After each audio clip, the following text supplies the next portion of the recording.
Welcome to the worst books of 2025. I'm trying this out for the first time in a while. Most of the pictures will probably be over here, so yeah. I read over 200 something books. Me editing this, put up how many I've actually read this year.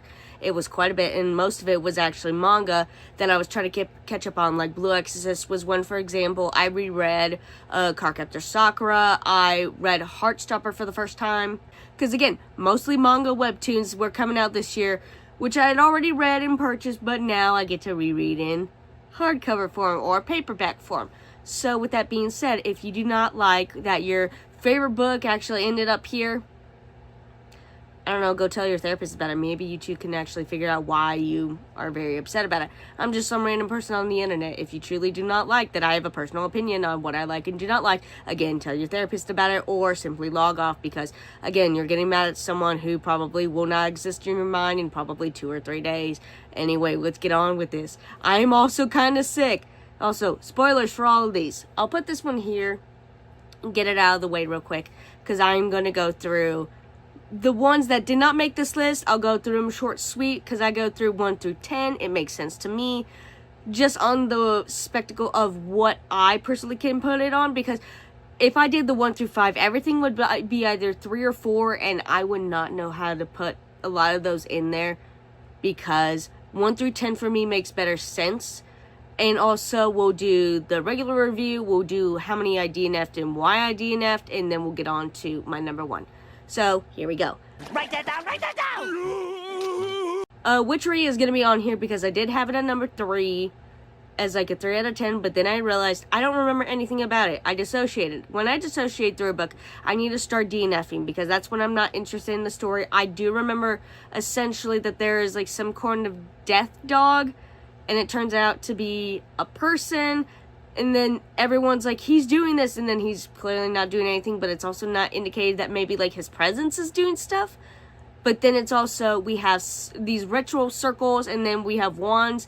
They never specify why one does one or the other, and there's also, like, no kind of reason for one or the other either.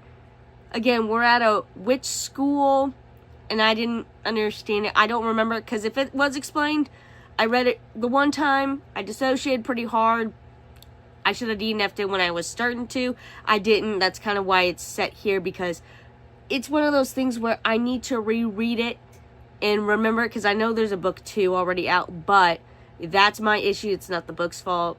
So that's where I am with that one. Sinner's Isle. I would have been more interested with this one if it did not start to be about politics and start to be more about like the rich are buying these girls that have powers. Our main character has a really cool power where it's like shadows can come alive and basically by her emotions can do her deeds for her. Basically, essentially kill or protect. And it would be really cool because we do see why she's afraid of this power, and her friend can see into the future. But again, we had this love interest too who has like just recently lost his father, and he's coming to this land to kind of like find what this meaning of this pearl is. And just again, he's the newly crowned pirate king to this area, and it is primarily politics. And even this prince that we're kind of like, oh, it's a love triangle, maybe it's kind of not. He clearly is kind of just like, hey, we're just kind of in this to be in this, right? And she's like, yeah. Again, it is so much politics talks. I read the vampire one. That one is much better. It has issues with it as well, which Sinner's Isle should have just focused either on him or her and just like trying to figure a way out, because she wants to play too much politics, but then also try to sneak around. So that's my issue with that one. Road Work. I could see why he went on the way he did. And I got a gripe with Stephen King here. Stephen King, I read Stand By Me too. Why did you write this one girl? She sounded really young. I think they say 21. But she sounded 15 from how he described her. In Stand By Me, I also had to read about 2 children doing it.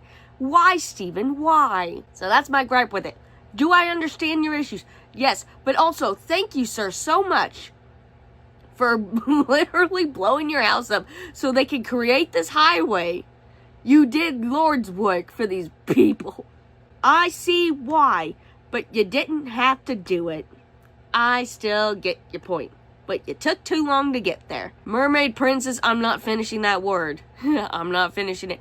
It is clearly by two different authors, and the werewolf gets fucked over a lot. There's literally a scene where they're waiting for this pregnancy test to come back, and they do it while waiting for the pregnancy test. Then it becomes oh, actually, it's Alpha Omega. And then it becomes, it does the Twilight thing where it's, no, we're actually shifters. It's just, we happen to be wolves. And I'm like, you're mermaids. Shut the fuck up. Because there's orca shifters. There's shark shifters. Who cares? Who cares? And there's too much literal talk of fecal matter. Like, literal fecal matter. There's a point where the werewolf alpha, he's driving to uptown New York here from, I forget where, like somewhere Midwest, somewhere like that. And this lady is going on about her literal fecal matter. There's also a scene where they're trying to get together all of these high group men of like these, like the cougar tribe, the hawk tribe, the wolf tribe. And one of the birds just shits on the wolf pack leader. There's Tooth. And the name of this, you know, this mermaid just randomly starts saying it. There's no like hey, I can be your, you know. It's just a matter of he's like, why'd I say it? Why'd I say it? And I'm like, I don't fucking care. I hate you people so much. I hate you people. I hate you people so much. Cursed Cruise. And I'm going to put Horror Hotel as well here too. But can we please leave Elisa Lam alone? I forget the woman from the Queen Elizabeth. That's the other one. And Horror Hotel pissed me off more because it was clearly the guy that kept disappearing. And when the main guy, the love interest, pointed it out, everyone chastised him. And I'm sitting here going, why? We don't know him. Okay, you have a thing for him because he could see spirits. Okay? And the second one, if these kids told these older ghost hunters, hey, our producer wants us to be more sexual, and so that's why we kind of need to be like upping our antics here and be here, I bet you that those people would have been like, yeah, shit, we'll make a video on that too, because they seem like the type of people that like, they will up the antics just for like the views, but never to be like over sexual. Which again, if they made a YouTube video saying, hey, these people want us to be more sexual, that company would have been shut down immediately. Like 120%. But then it's just a lot of as well where I wish we could have seen more with the main girl, seeing, especially like the Queen Elizabeth, seeing more stuff, which it's more like, again, the Ghost Adventurer stuff with the clashing two of them does not really happen. It's just sort of pushed to the back because something happened, and then now we gotta focus on this one, and it's not a back and forth thing. And it's, I don't know what the third one could be. I'm kind of interested, but I'm kind of also not. Again, it's by two authors where they both do very well, but it's clearly one side took this group, the other side took this group. They did a much better job at it than the Mermaid Princess. But you know, I read all of the Twilight books this year, and while Life and Death, I thought for the longest time was kind of meh, you know what? It is what it is. I had the misfortune of reading Midnight Sun. For the love of God, Edward, shut the fuck up. Maybe that's why you hear so much about in his head, because that's how he gets all the voices that are coming in his head away, which would be understandable. But here's the thing, for the majority of it is I'm the monster, I'm a monster, I'm a monster. And then Alice will come up and be like, here, you and Bella are gonna be together. Bella, Bella, Bella, Bella. That's all I can think about is Bella, Bella. And I'm just sitting here going, my brother in Christ, pick up a hobby. Start knitting, crocheting, start doing something. Because in truth, if you had something to dissociate from, none of this honestly would have happened. None of this would have happened. But I digress. I have the whole series of how to wooing a witch, A Demon's Guide to Wooing the Witch or whatever. The first book is god-awful. I gave that shit away so quickly. I had the 3 of them, which it's the witch, it's wooing a witch, wooing a demon, and then a vampire or something like that. It goes 3rd, 2nd, 1st on that scale of how good they are. The first one is unexcusable on how terrible they treat this demon dude. Because this witch, accidentally summons this demon because her powers fucking suck. Like, she doesn't know how to do shit. And instead of, her friends helping her try to break this curse, she even says, hey, demon, I'm going to make it so you cannot take my powers until my demise at the set time for me when I am supposed to die, or until I specifically say so. Then that contract would have been fine. Like, you cannot have my magic or me, like, until I've officially died when I'm supposed to. That's it. No more, no mas. That sort of thing. She doesn't even try to think of like another way. She doesn't ask anyone else higher up or anything. She just suffers with it and then bullies the absolute shit out of this poor demon who's just sitting here going, you know how to get rid of me. I'm not causing this chaos. Like, this shit that was happening in the woods was happening way before me. And then when stuff actually starts to happen, again, they blame him again. They start to bully him again. They push him. They try to hit him. And it's not his fault. And he's done nothing wrong but do as a demon is supposed to do. And even then, he's starting to have human emotions. And I'm just sitting here going, this demon could be anywhere else. And you are trying nothing to get rid of him. Why am I supposed to be rooting for you two to get together? And this is a romance, by the way. Like, the second one, you could understand, like, he's the villain. And then it's her best friend. And then the other one is, like, their other best friend finding this amulet thing. And they're working through their shit very calm collectively. Still, that first one just left a sour taste in my mouth that I could not forgive. If there are any more books by this person, like, in this universe, not a fucking chance. Not a chance in hell. And I was in the misfortune of buying all 3 because they were in a bundle. They were on sale. And I had the misfortune of purchasing these. So no, I will not be purchasing this, any more of this. Because, by God, do I want to watch demons get bullied because they were brought in here by none of their choice? And then when they're like, hey, you probably should look into how to get rid of me, they're like, nah, we gotta fucking deal with this force that's being, like, attacked by my friend's mom or whatever. And then we're not gonna even focus on that. We're gonna focus on that more than, like, my friend being, like, nearly taken by a demon. What if there was a time crunch? Anyway, so let's get on to number 10 here. A Family of Killers. This had a good premise of being good, especially with the ending being that it's all in his head. He killed these people. He killed the family and essentially became the killer itself, having all of these memories and being a good hidden killer. It is not. The main issue I have with this is he's like, I want to help find my dad. No, you don't have enough experience.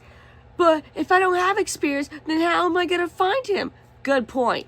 But then it's also like, he's not like other boys because he likes to read and he's rich and he's white. Oh, the humanity. And then when it seems like all of this is getting said and done, where we're starting to figure out that, hey, these killers are closer than what we think and weird shit is going on with this family, the battle is lackluster at best. It's one of those things that, also they're German, so they're the bad guys automatically, because Germany is bad, I forget what year this takes place in, but it's also one of those stories that I don't see the time period it's set in. I also don't see the environment around him doesn't really treat him any differently. Like, there's no revelation from, like, when his family was saying, no, you're not ready to go out there because we don't know what's out there, dad's missing, then to when he comes back in, they're like, oh, we got the call, dad was found. Oh, poor baby. And I'm like sitting here going, what's the change? Like, okay, he found dad. Nothing's gonna change because he's wanting to prove himself. He kind of didn't. He does say that he got rid of them. But it's also one of those things where it's like, oh, who were they? Did you tell anyone? How did you know it was them? It's just silently, just like he did. He got rid of them, he came back. And I don't understand why no one in this place is seeing an issue with that. Also, my idea of like, he's the true killer made so much more sense for what this story was going for, because he had fought with, like, hey, I think murder and seeing people die is okay. Like, that was his whole thing at the very beginning. And then it slowly turns into, oh, it doesn't fucking matter anymore. Because he already got rid of, like, the murder intent because he killed these people. Mind you, who did wrong. But also, it's like, are we saying that, like, as long as we kill someone who did wrong, it's fine? Anyway, I give this, like, 3 out of 10 stars or whatever. I couldn't look past a lot of this stuff that truly just, it seemed like there was another way that the author may have been trying to set it up to, and then went right back to the original one, which was a safer option. Mind you, it was safer. But the one of like, hey, this main character, he's the killer. Like, he's the one that did this. And in his head, he's killing the killers. Which would have made a more interesting story, more psychologically thriller, in like a much better way of like seeing into the psyche, especially back then when it wasn't really put on the table that like number one that like this murder intent, especially like wanting to kill or killing for justice, was seen as like something more and could be worse. But you know, here we are, the irresistible urge to fall for your enemy. Mind you, I did not know it was Harry Potter fanfiction until 3 months after I purchased it. But here we are. I still read it anyway, and it still sucked ass. I know there's a sequel, not reading it. The thing about this is you actually would not know that this is Draco Hermione fanfiction from the amount of times there is talk of tits, balls, penises, going into like brothels and our bars that are like women walk around and it's scandal everywhere. There's hardly any magic talk. I take that back. There are curse talks. There's the talk of like where your magic like is a line or like a tree or a thread, but there isn't any. And how these two characters fall in love is also into question. Cause it's suddenly she dresses scantily one time for the plot and he's super overprotective for whatever reason, because they're from 2 different worlds. They're from 2 different places. My God, how could we ever fall in love? I don't either. Also, there's a scene where he's like sleeping in her house because they have a plan to break into some other place, and they have a diagram of the area that they're gonna break into, and he's jerking off. She's asleep right next to him, and he jerks off, and he jacks off into the paper, like as like I don't have a tissue, and I'm sitting here going, what the fuck am I doing here? Like, why is it like this? This is 100% where the fanfiction stuff sets into play. Because again, I'm not reading Alchemized. I have no interest in reading 1,000 pages of nothing, okay? I don't know anything about that. I just know a lot of people are like, don't read it. Or, this is the best thing. This is not the best thing you've ever read in your life, by the way. How about open one other book? One, like Twilight, you will have fun with. Listen to it and read it at the same time. It is 100%. If you listen to it on audiobook and read it, it is like a sitcom. It's great. I had fun with it, especially because I'm very prominent with Twilight. I'm reading a couple of other series right now that I'm like, yeah, I enjoyed myself. You know what? It's not great, but I'm enjoying myself with it. So to sit here and be like, oh, one thing is like the best thing ever, open another book. Try again. Your brain may be a little flat or smooth on one end. And to be fair, I'm saying that as a joke because I've not read Alchemized, so I don't know if I enjoy it or not. I have no qualms to because it's over 1,000 pages long. But, you know, I didn't have a good time with the urge to point out every cock and balls that are in every single drawing or whatever that are on these walls. I also don't understand why some things are happening. Like, I can't remember why his magic is depleting because it's a very clear plot. I just don't remember. It's also been 2 months since I've read it, so, you know. And we got number 8 here with There's No Way I Die First. This is a story that is very set on telling me there are not a lot of black people as main characters in horror movies that survive. Now, mind you, I don't know enough about that. And this is supposed to be about a girl who has a horror podcast, and that for their anniversary or over 100 million whatevers on her podcast, she's doing a movie marathon at her place. It's going to be recorded, and it's a bunch of popular kids plus some of her friends, and they hire a killer clown. Killer clown turns out to be a real fucking thing.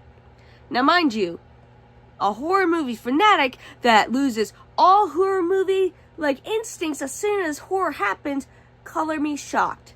Here's the other thing about this too. As soon as this killer clown is like, it's real, it's happening, there's like 3 people left. They cannot catch you. They can only catch one of you because they are human. 3 of you split up. One goes for help. Another one goes to the neighbor's house who was killed. Get on the phone and call them. Or the other person could go down the street, start booking it, and see if a car finds them. And that's what can happen. They don't do that. And also, here's another thing. Like, they get their phones and all that taken away because the killer clown does whatever. You don't have any landlines. They have no technology whatsoever. I'm also realizing that they have no home security. So I guess that was disabled too. But then again, all the horror movie stuff, the knowledge in here, pushed away.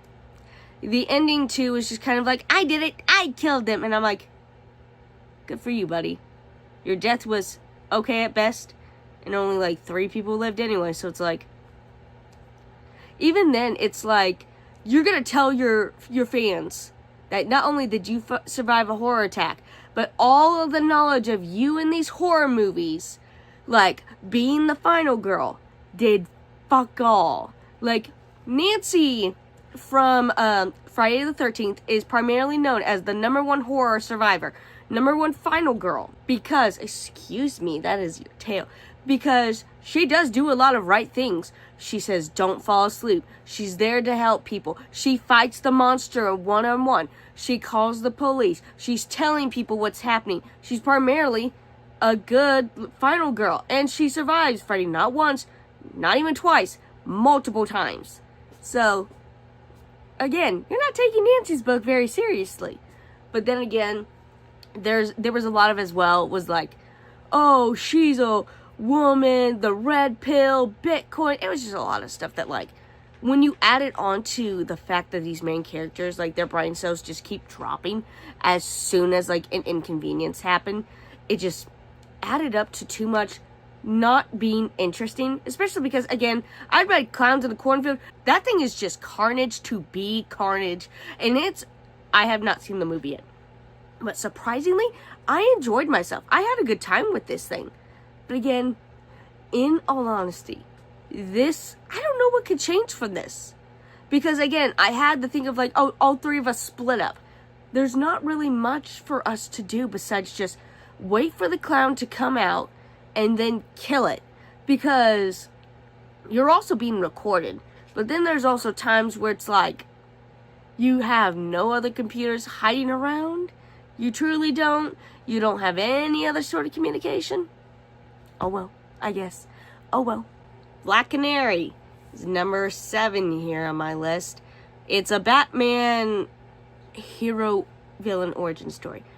It's about how the Penguin came into power because back, I don't remember when, how long, the heroes went and fought this other group. They ended up losing really badly, and now for some reason Penguin is in power, but also he's not at the same time. Another group comes into power. I don't remember their names, and they're taken into power, and women are basically brought back to, you can go to school and you could stay at home and do nothing. Why? I don't know.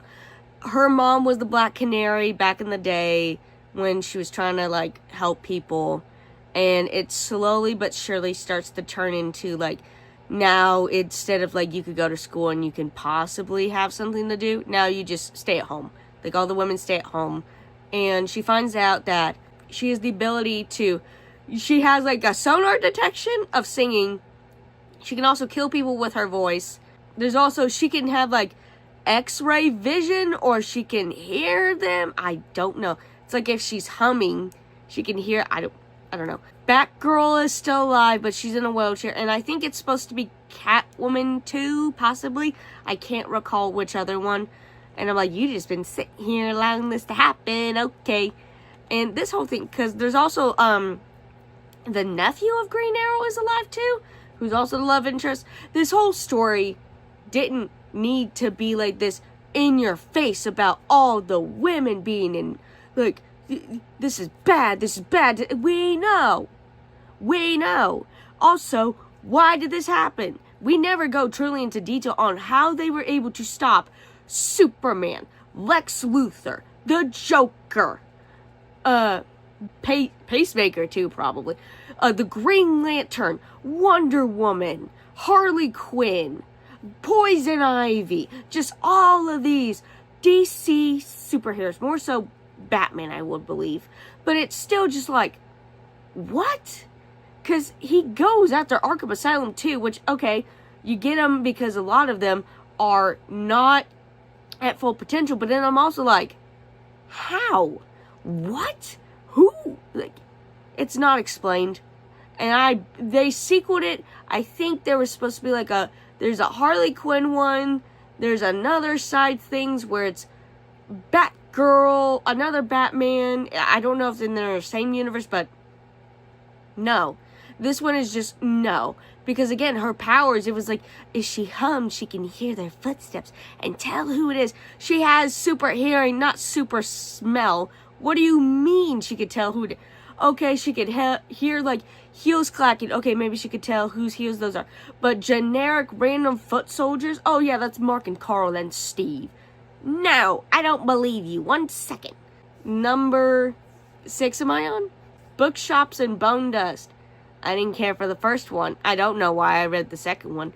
It's essentially just, why the book series? Why did this have to be made? The first one ended off fine. I think this author really can beneficiate from going into our I forget her name, our main character's, origin story, fighting. That's what they were good at. I liked the backstory. That's where I think this author gets more, like, that's where they drive more in, is the action, the suspense, and the characters are well liked, I do admit. But this did not have to be made. This could have been like a little, like, novella. I know there's a third one. I have no interest. I'm sorry if you like the series. I think for everyone, it's either they really like it or they really hate it. And to be fair, I was just bored to tears. When the action happened, I got excited. I was like, hell, there is no action here. There's none. If you're wanting action, skip this one. You could possibly read the first one and get a little bit, but you could skip this one. Honestly, like, what? This could have been an email. This could have been a little novella. This could have been a Christmas episode. Was this Christmas? I don't know. I read this, like, at the beginning of the year, too, so sorry. A Study in Drowning. The book, as it should be titled, for our number 5 spot, should just be called, Hey, why are you doing a topic on a person that I like, even though a lot of people kind of are because he passed away? And also, is this reality or not? I hated this main character. She was stuck up. Everyone is supposed to bow down to her. When stuff that gets real, where it's kind of like, is this real or is it not? I literally just looked at my book and just said, I don't care. Little backstory on this one, just for me purposes. I originally started this and I was listening to it on Libby. And at 30%, I had to give it back. And I was like, you know what? I'll come back to this series. I will come back and with a more clear head when I'm not in a rush, okay? Reread it. Still didn't like the main character. I should have DNF'd it. I pushed through. Stuff got weird to where I was like, wait, how did we? This was another one where I think I did dissociate. Would come back out. Would come in, would come back out. And I couldn't get back into like the very clear way of, yeah, this girl and this guy are meant to be together. This poor kid should have just said, lady, take a hike. You have too many mental health issues that you have to focus on first. Because she does. She has a lot of issues where she's also very stuck up. And if it's dealing with her issues, it has to be first. If it's her stuff, it has to be hers. If she wants something, you have to give it to her. And I feel for this guy because he's clearly smart. I forget what his name is.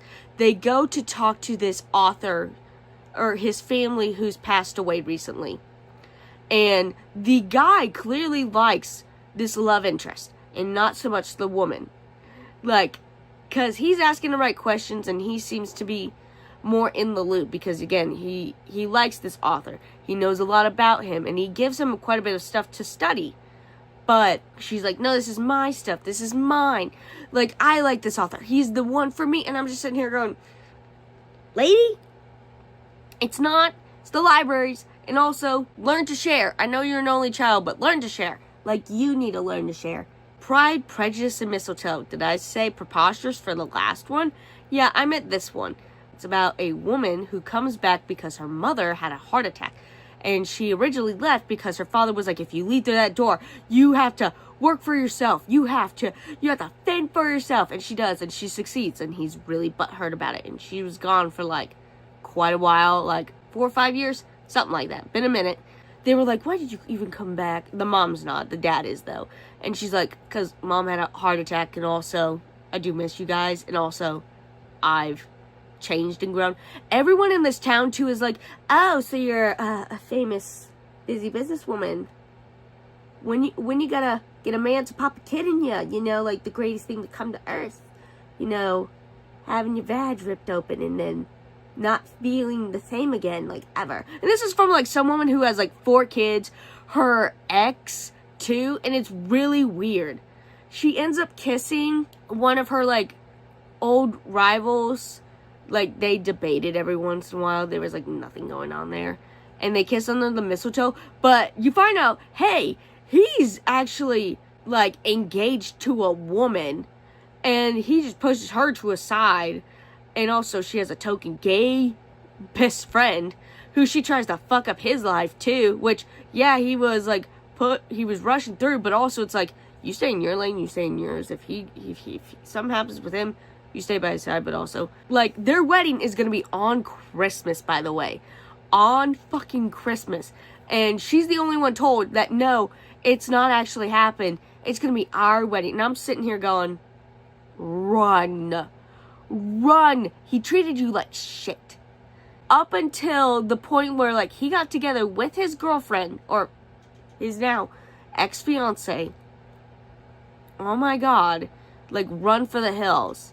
And then they do end up marrying. And this is for like a Hallmark movie review, by the way. I'm just sitting here going, no one should be together. Absolutely none of you people should be together. This is one of the scenarios that the more I thought about this book, the more I was like, how was this book? Hallmark changed it so much. And I could see why. Because the misogyny is so poignant with some of these characters that are clearly butthurt that not only are they not successful, but they've had so many kids that they don't have time for themselves. And also, they're seeing this lady who's in her 30s, child-free, and they're jealous as fuck. Especially an ex who probably thinks she's good looking. And this woman sees that she's good looking. So, and this woman as well is a bitch because, what was it? Her brother, her youngest brother, who barely talked about, but you know, who's going into his pristine college too. And she goes, wow, look at him. Oh my God. And I'm sitting here going, be fucking happy for this kid who's gonna be an adult soon? What? And everyone could do wrong. Why is no one bending to her? She's successful. Get out of my sight. Get out of my sight. Another Hallmark movie on our number 2 spot is Coming Home for Christmas. This is the best of both worlds. You have 2 brothers. One of them is your boss. The other one is your boss's brother, who for some reason is very jealous that you're like, your brother's alright. Yeah, he gets jealous about that, and he's very stuck up. Phone sex, by the way. It's not really phone sex, but it's close to it. This woman is a house manager at this pristine house that this guy named Robert is going to kick out his grandmother because it's too much to help her and renovate the house that she doesn't want renovated. And so they're going to put her into an old folks home. Peppa is rightfully pissed about this. And this house is going to be sold for whatever reason because he doesn't have any special memories of it. And his other 2 siblings cannot afford to have this. The sister as well has other issues going on. She's getting a divorce. And Kip is a walking red flag. He's an alcoholic. He's in early 20s. Like, he wants this woman only because, number 1, she's not seeming to be interested in him. And she's hard to get. And number 2, his brother likes her. Which he is not here half the time. So, but we do get a lot of talk with Peppa, which I do enjoy Peppa. Because Peppa ends up getting a new daughter-in-law out of this. Just everything about this is just, Robert, he's an abuser and he uses his money. The only reason he wants the house is after him and this woman get together. Like, he still kicks Peppa out of the house, which, if Peppa was not, like, in a residential home where she's truly happy and she says, yeah, I'm happy. Like, he also gives her this position at a local school as a principal. Like, just gives it to her. And she's like, no, I just kind of wanted to be a teacher. What? Yeah, insane stuff. They also, again, this is a Hallmark movie that I reviewed as well, but dear Lord, do these people not deserve to be together? Like, there are so many, the red flag is right here, it's right here, and she does not see it. She doesn't leave. She doesn't tell her sister. It's just so many times where, like, she's emailing him in a professional manner, mind you, because that's her boss, and he's giving her fucking attitude the entire time. And I'm just sitting here going, man-child. And he's so mean to the woman that raised him after his parents died. Didn't even have to take him in, but did. Before we get to our number 1 here, let's go over our DNFs, which I only had 2, which I probably should have done more, but we only have 2. A Song Below Water. It's about 2 girls. They're both related. They're cousins. The one girl is trying to find her grandmother. The other one has a traumatic past that happened at this park. I didn't get past that part, so I stopped at, like, I'll have to put it on the screen, I think like 30% or something like that. Again, something happened with that. I just saw, it was at a bad point where at the beginning I should have stopped, put it down, picked it back up later. I didn't. Also, the stuff with the grandma wasn't coming up. Like, it didn't seem like a very big priority. Because the stuff with this old girl having her powers kind of malfunction at the park, or something happening at the park, was like, again, 30% in. Also, they're sirens, by the way. Does that matter to the story? Not particularly. I don't know about later on.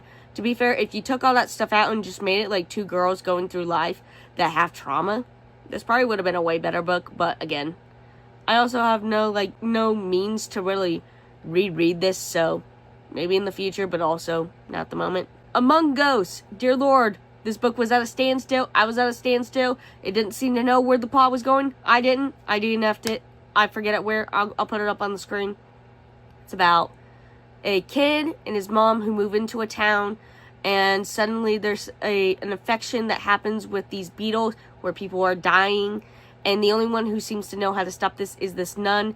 And these people bully the mom, the kid, and the nun, even though the nun knows how to save them. And it turns out that, like, the kid is the king's son. The king is like an evil bastard, and he, like, the king also doesn't seem to be looking for this child, but maybe, who knows. But, like, the mom ran away because he's an evil bastard, and they bully this kid. What if one day he's like, I'm gonna tell my dad to kill you? Like, he's like taunting him. But these people are so mean for whatever reason to this kid. They think he did it, but clearly the stuff was happening like months after they had already settled in. There's a scene where, like, this nun is talking to some of these people, and they're like, hey, why don't we just kill all the people that are infected, and the rest of the people that are good, we just leave. And then she kind of goes, what if they're not? What if I can say that? And I'm like, which one is it? Come on. Because, again, I was at a standpoint where, like, the king wasn't coming over here. The infection wasn't getting worse. It wasn't getting better. This woman didn't know what she wanted to do. The townspeople were stuck. This mother and her kid were stuck. And I didn't know what was going to happen. But also, the plot didn't know how to continue on. It was stuck. Maybe in the next few other pages there was something going to happen. I don't know. I didn't care. I already got rid of them. I got rid of most of these books, by the way. But, you know. I also have Dark Air and Dark Rise. Is that the book? Yeah, Dark Rise. Here's the thing with this one in particular. There's a cat eating behind you, by the way. I apologize.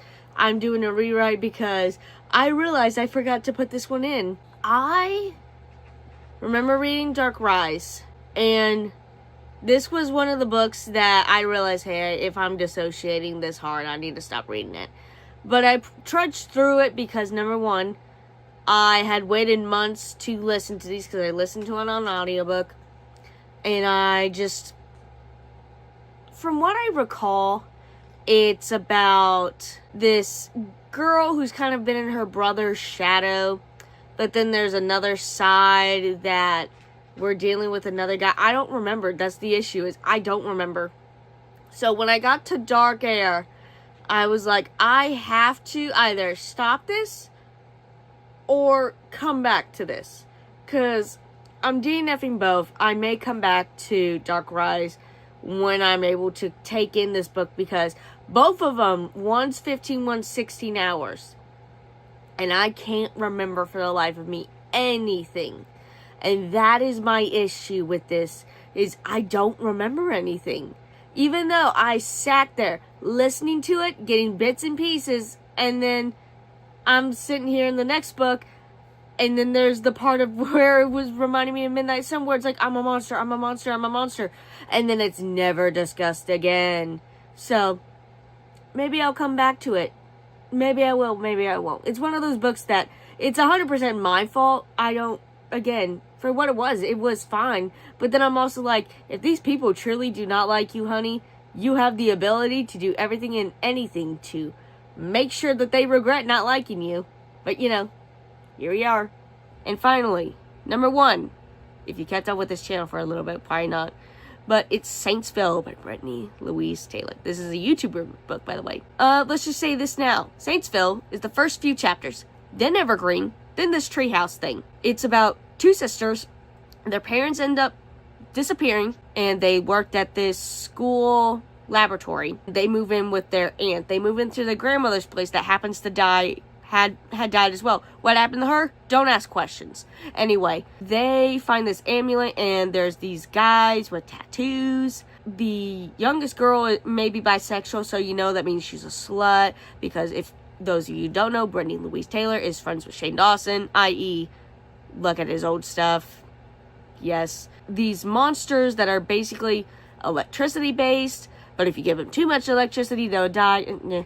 They end up coming in these 4 or 5 guys with tattoos.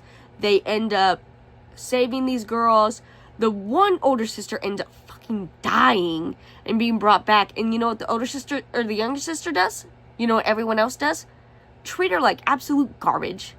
And when she's confused as fuck, and she's still confused as fuck, and no one gives her answers, she starts to be reclused. And people have to shove her up and tell her, stop that. What's that gonna do? I don't know, start telling me shit. And then as soon as something is told to her, she starts questioning it, and they're like, shh, no. There's other stuff that happens in this. I suggest my review. But this book bullies her so fucking badly, to the point where I nearly DNF'd it. If I was not making this video, I would have DNF'd this so early on. This poor woman is not thanked at any point in time, and she gets a love triangle. It's suddenly a love triangle because it was from the original one dude. Then suddenly it's this other dude who treats her like shit. And then it's back to that other dude. The younger sister, we stopped exploring her. Like, we stopped getting POVs of her for whatever reason after we come to Evergreen. Like, a few weeks afterwards. For whatever reason. It could have been in both POVs, by the way. It's told in third and first person at the same time. It's Eve did this while also doing this. But Eve didn't know that Eve could do this. And I'm sitting here going, one or the other, third or first person. Jesus Christ. There is supposed to be a book 2. Will there ever be? I hope to dick not. I truly hope to dick not. Because I don't care how it ended. She's dead. I don't give a fuck. Because how they treated Eve throughout this entire thing is, I wanted her to have her villain arc and everyone die. That's it. Everyone should have died. I hated every bit about this book. This book needed an editor. This book was 3-1 for whatever reason. Because from even the front cover, it made it seem like it's a murder mystery. That would have been interesting. Or it could have been a murder mystery thriller where it slowly becomes these monsters could have gotten a hold of it. And then we slowly realize that our parents are the bad guys. It doesn't.